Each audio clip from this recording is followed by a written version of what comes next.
What motivates me is talking to students in a way that they're not going to come back to me in 10 years with this look on their face.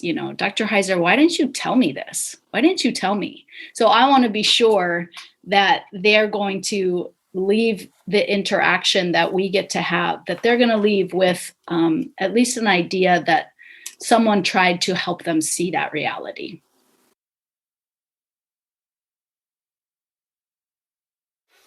Another episode of the Conscient podcast. I'm with Krista Heiser, who's in Hawaii, I believe. Welcome, Krista. Aloha.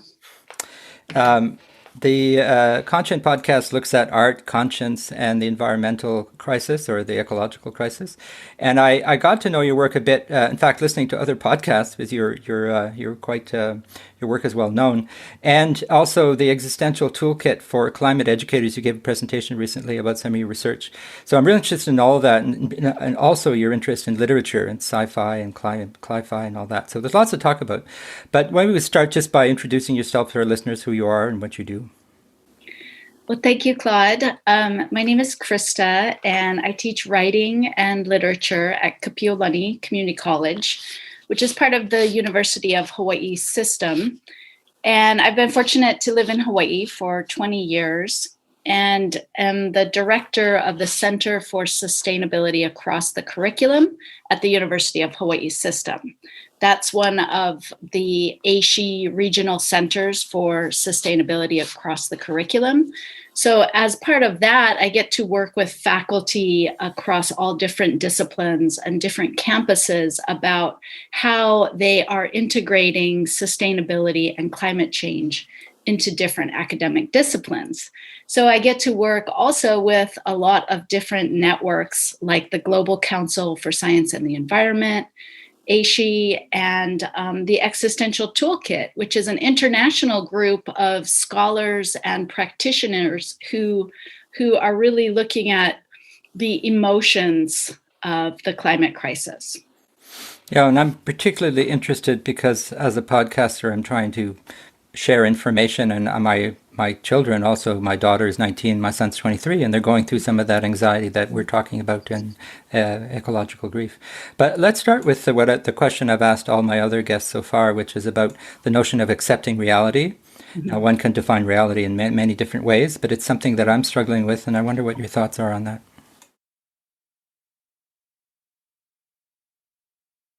Well, I signed the Scholars Warning Letter, and I, follow the Deep Adaptation Network. And I signed that letter, which talks about the need to speak to truth. And so as a teacher, when I am working with college students, what motivates me is a desire to tell them the truth. So for me, the Scholars Warning Letter really captured this need to look at reality, to look at the possibility of near-term social collapse and the possibility of extinction. So how to do that, how to see what's happening is very complex, both mentally and cognitively, how to kind of overcome our defense mechanisms. Our brains do not like this situation at all. So as an educator, I'm interested in how our brains try to protect us from this reality. And then as we begin to see it, there's all these different layers and levels to it. And as you drop into those levels of grief, the different emotions come up. And so that's how I got into the emotion work. What motivates me is talking to students in a way that they're not going to come back to me in 10 years with this look on their face. Dr. Heiser, why didn't you tell me this? Why didn't you tell me? So I want to be sure that they're going to leave the interaction that we get to have, that they're going to leave with at least an idea that someone tried to help them see that reality. and work with it, because that's where ecological grief comes in as well. I think it helps one not only to accept, but to come to terms with it emotionally, and then to move into a more to whatever action one wants to take on. There's so many things that we could talk about, because you've written and researched so many different things. But maybe you could tell us a bit about some of the research you've done around how young people respond to the climate emergency, and what are some of the issues that they're facing, and maybe some of the solutions.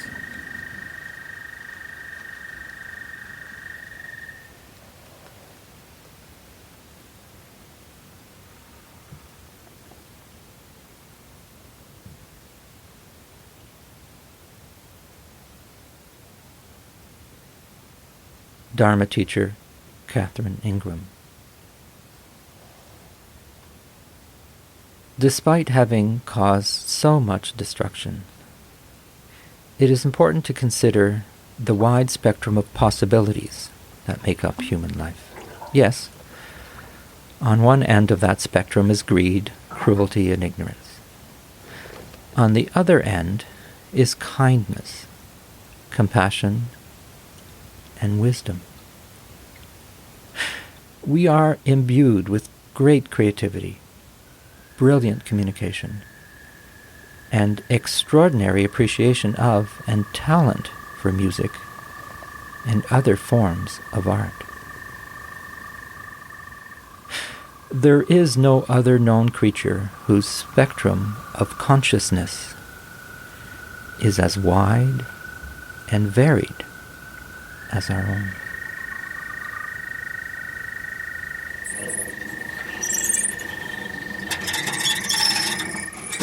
I've been interested in this question for about 15 years now. And I was in a doctoral program in educational psychology. And the question I wanted to study was, how do adolescents respond to this reality and to this information? How do they integrate it? How does it drive their choices and their vision of their future?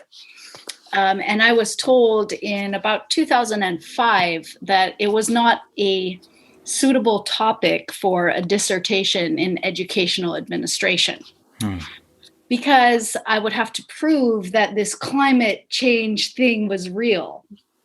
So that's how I knew that something was wrong in our colleges, because that was my own experience, right? So I actually had to change programs, which is how I got into educational administration, and really looking at, which I didn't even know was a degree program, but that's where I could begin this research.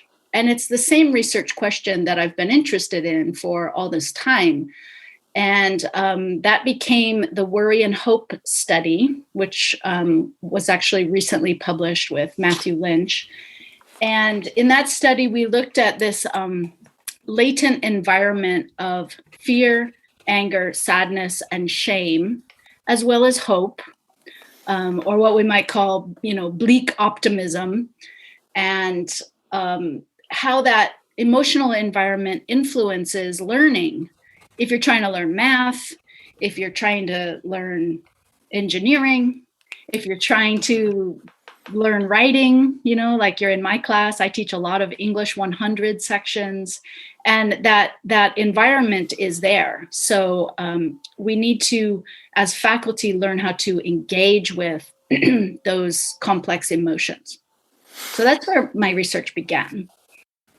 Well, I think not only young people, but artists, for instance, also need to educate. And in my case, I need to re-educate myself, because a lot of the things that I learned need to be undone and brought into another focus.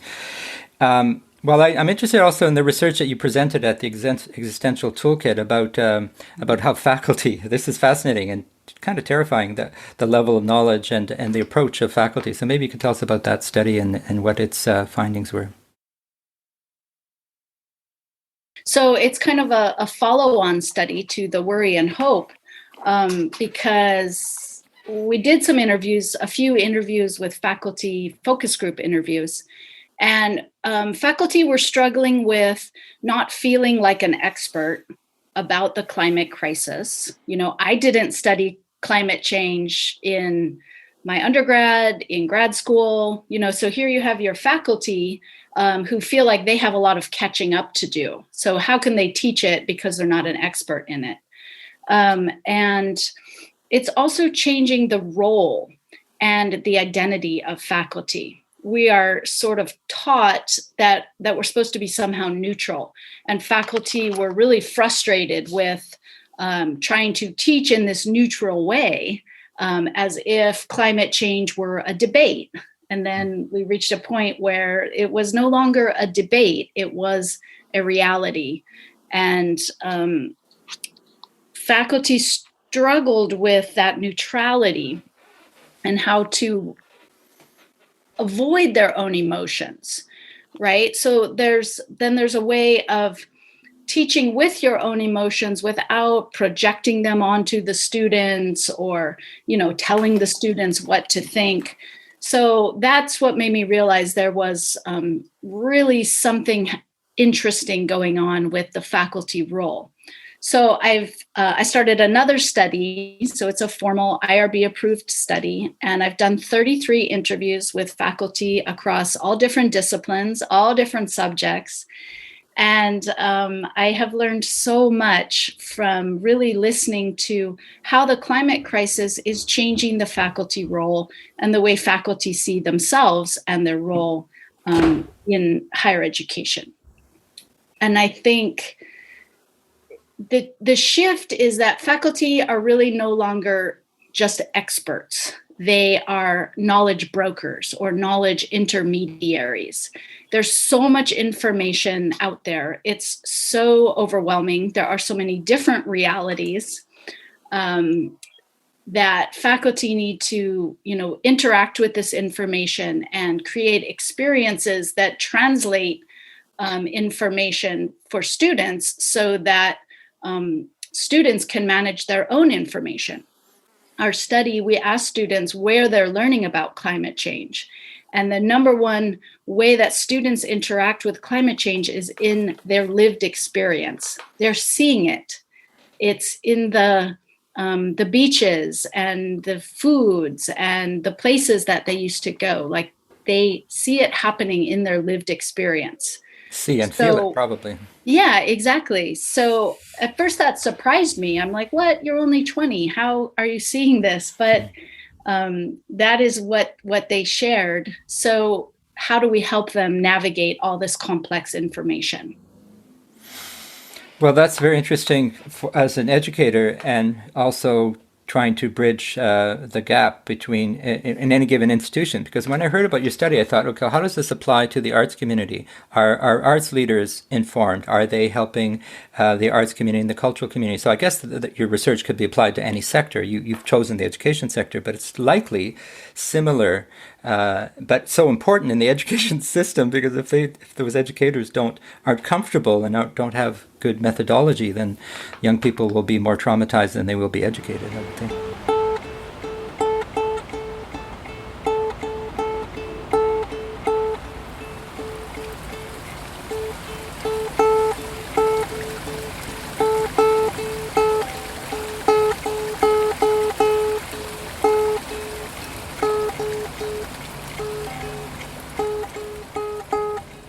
So maybe we could move to art, because I know that it's an area that you're very interested in, and I invite people, you don't have to repeat everything you've said in other podcasts. There's a really good episode of the Citizen Climate Radio, number 51, on art and identity, where you talk a lot about sci-fi and cli-fi.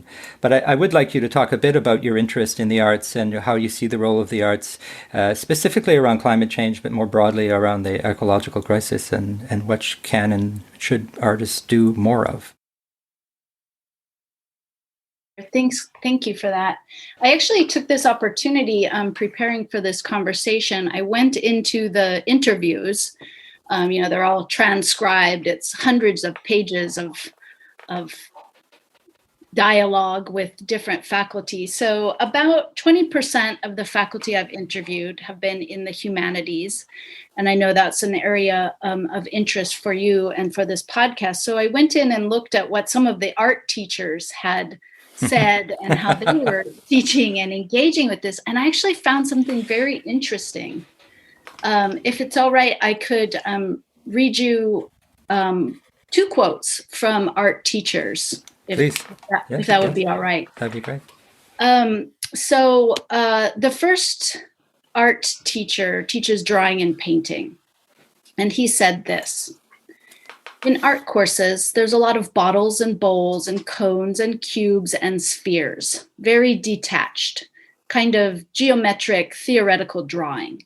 And I wanted to get students outside, sitting in front of a plant or a tree. I had this sense that a lot of students go to the beach, they surf, they like the water, but I just had this feeling they didn't spend a lot of time really looking. That's the thing about drawing and painting. It teaches you how to really look at something. That old adage, the more you look, the more you see. And I've seen this professor's students around campus, sitting with their palettes and their easels and drawing the trees. And so they're learning how to see. So when you ask me about reality, we literally have to relearn how to see. And then I interviewed another art professor who works with graduate students and is quite a well-known, highly regarded artist in her own art. And something interesting is that faculty have layers of education. You know, they might be in the art department, but they also have multiple degrees very often. So they have these layers of training. And so this art professor grew up in an engineering family. So she's got that kind of engineering training, and she has a PhD in psychology as well. So, she is very well trained to begin to engage with these issues of complex emotions. But here is how she got into art and the art of seeing. She said, well, I started taking art classes, and it was literally like seeing the world at a very basic level. Like, wow, that's not green. That's red, orange, purple, and a whole bunch of other colors. I just thought it was green. And my whole vision was like, poof, like that. She said, art is about problem solving. You're constantly training yourself to trust your own judgment outside of external feedback. You get out and that disappears. And to me, my MFA was way harder than my PhD because it's so open. You can study anything. You can work in any time frame, any space. It's very open.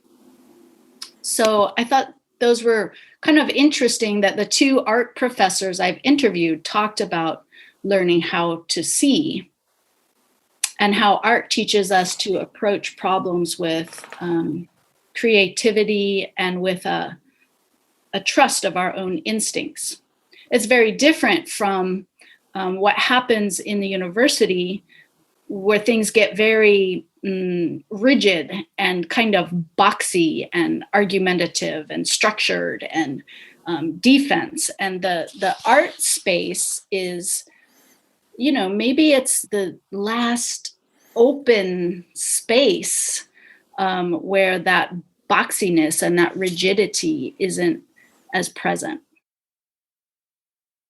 Yeah, and there's a danger of instrumentalizing art if you start saying you have to do this or have to do that. But what I'm noticing is that there's more and more interest by artists. And they've always been interested in social issues, right? Social justice and so on. That's ongoing. But more specifically in the climate crisis, they're saying, I need to work with others. I need to collaborate. I need knowledge. I need to build on existing or integrate myself into existing systems. I don't want to be by myself, expressing my feelings about something. I need to get in there with where it's happening. And that's a good thing. Maybe you could talk a bit about your interest in literature, because that's an area that really gets me, especially when you get into climate fiction that has a bit of a positive view, or at least brings you into another view of what the world could be. So what are your thoughts on that? Writer Charles Eisenstein. Expository prose generates resistance. But stories touch a deeper place in the soul. They flow like water around intellectual defenses and soften the soil so that dormant visions and ideals can take root. Yeah, that's a great question, and I've talked about climate fiction elsewhere, and I did develop a climate fiction course, cli-fi, sci-fi, and the culture of sustainability. All right. But before I did that, in about 2010, I started teaching post-apocalyptic fiction. This was my first exposure to the end of the world. Right? When the Mayan calendar was ending in 2012, and there was this, there's this idea in the zeitgeist of the end of the world. And I would ask students, why do artists engage with the idea of the end of the world? But it was an idea. And so for me, I explored that idea before the Deep Adaptation Forum and before the IPCC reports and all of these things. I was exploring that idea of artists engaging with the end of the world in post-apocalyptic fiction. And the idea of seeing comes up again. I used to teach Cormac McCarthy's novel, The Road. And people thought it was crazy to teach that to adolescents because it's so bleak. It's so bleak. But students found hope in it. They found hope in the bleakness of it. There's a scene in that novel where they're kind of scavenging, and the father finds a can of Coca-Cola. Maybe it's the last can of Coke on the planet.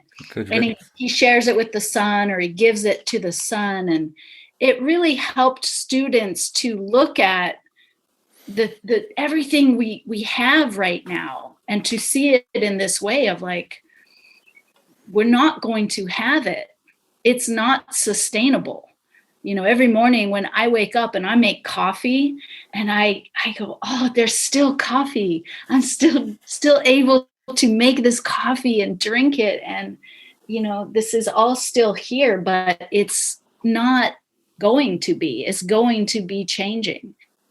So that fiction gave me a way to open a conversation like that with students. That's kind of what Quakers would call a third thing. It takes it outside of the raw emotion of it. It's like we're not talking about extinction or not having Coca-Cola or coffee. We're talking about a novel. So we're able to kind of take it outside of that personal realm, touch the emotion, touch the idea, and then come back to someplace, a little safer. Well, I've noticed that science, climate fiction has a way of changing my emotional system. I all of a sudden I see things differently, and it was liberating for me to read some of the darker things, because it gets back to the notion of ecological grief. If you kind of accept and know that massive change is coming and that it's our fault, and that yet it's not too late to change things, but where do I want to put my energies? And thank you, artists, for opening all these doors for my imagination to kind of liberate itself, to allow itself to indulge in different scenarios. I find that really fascinating. There's a slowing down that occurs when we read. It quiets us, and we slow down. And I think for faculty, well, college in general is just such a busy place. Students are busy and super stressed and juggling so many things and so many assignments and different classes and jobs and family and coronavirus and all of this. There's not enough space for the slowness that's required to see this reality and to grasp what is happening. So reading is one thing that does that. And I've become so much slower.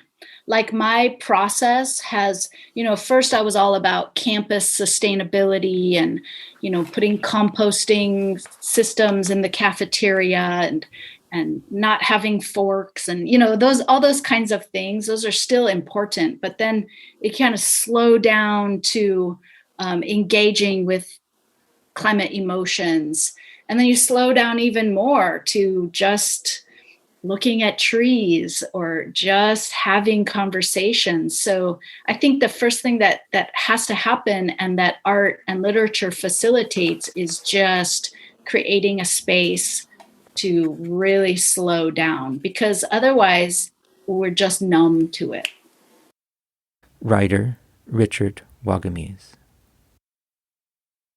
To use the act of breathing to shape air into sounds that take on the context of language, that lifts and transports those that hear it, takes them beyond what they think and know and feel, and empowers them to think and feel and know even more. We're storytellers, really. That's what we do. That is our power as human beings.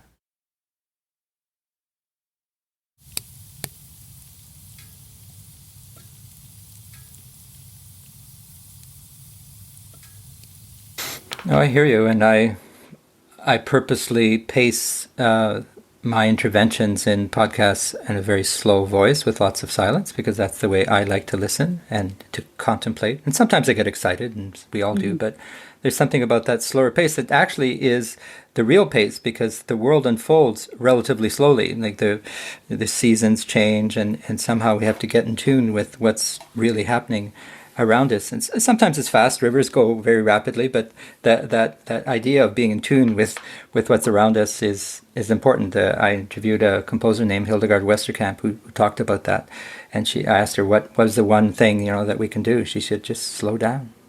Mm-hmm. Slow down. And yet we're in an emergency, right? So I don't know how to balance out that sense of almost panic, in the sense that we really have to act, with slowing down.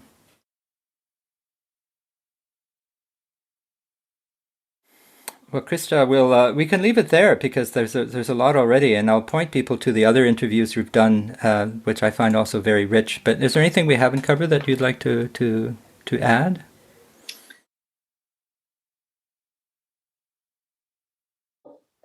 Two other things that I would mention, just as things that are on kind of my edge as in my teaching practice.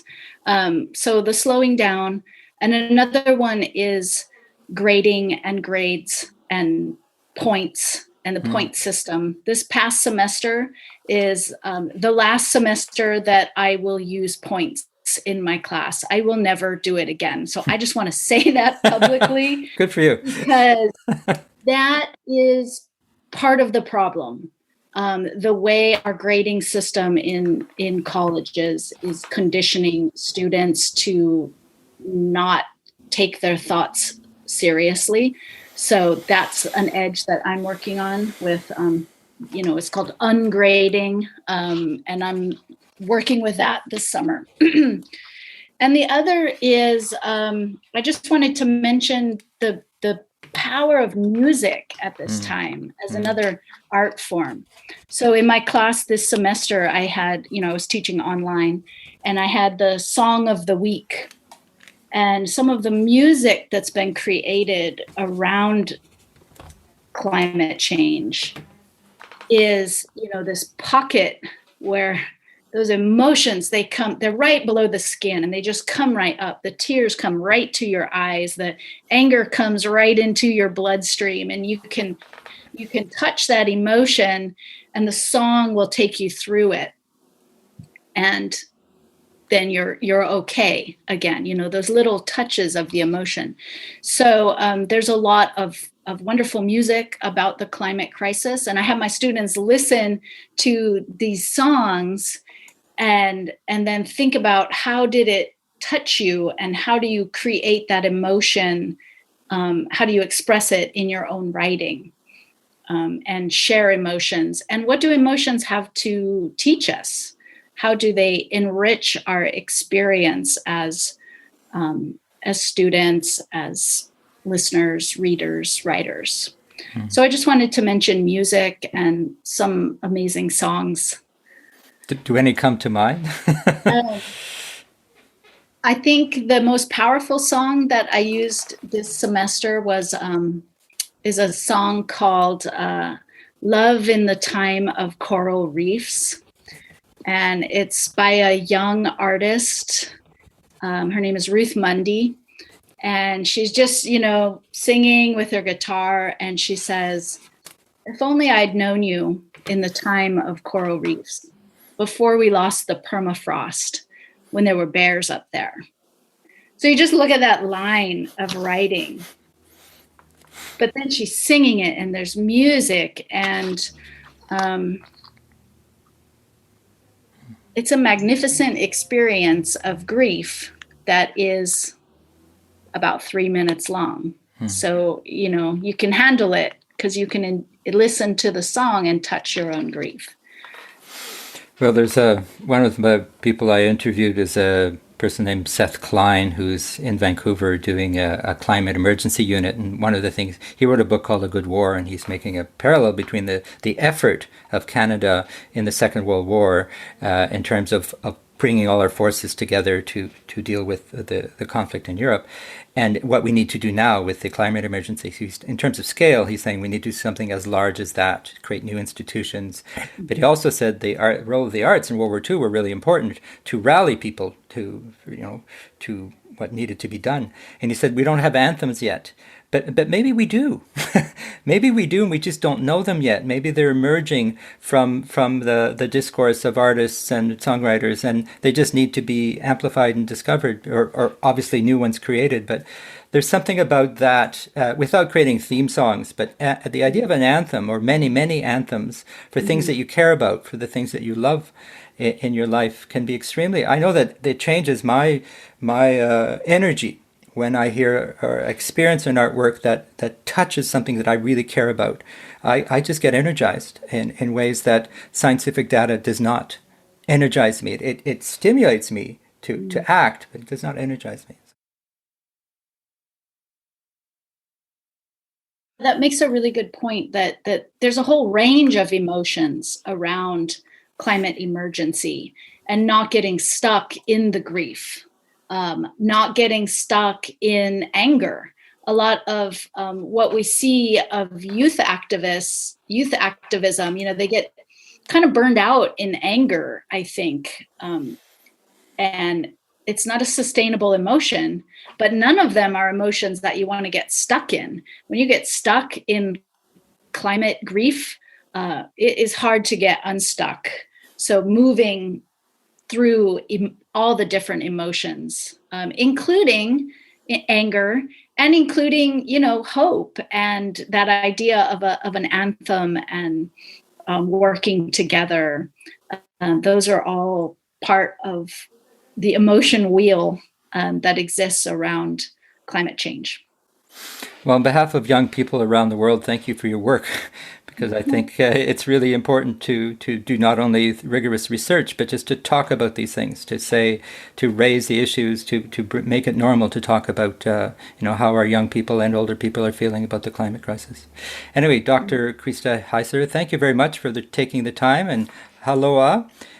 We'll keep in touch, because I'll want to follow your work and continue informing our listeners of you and others who are working on these issues. So thank you very much.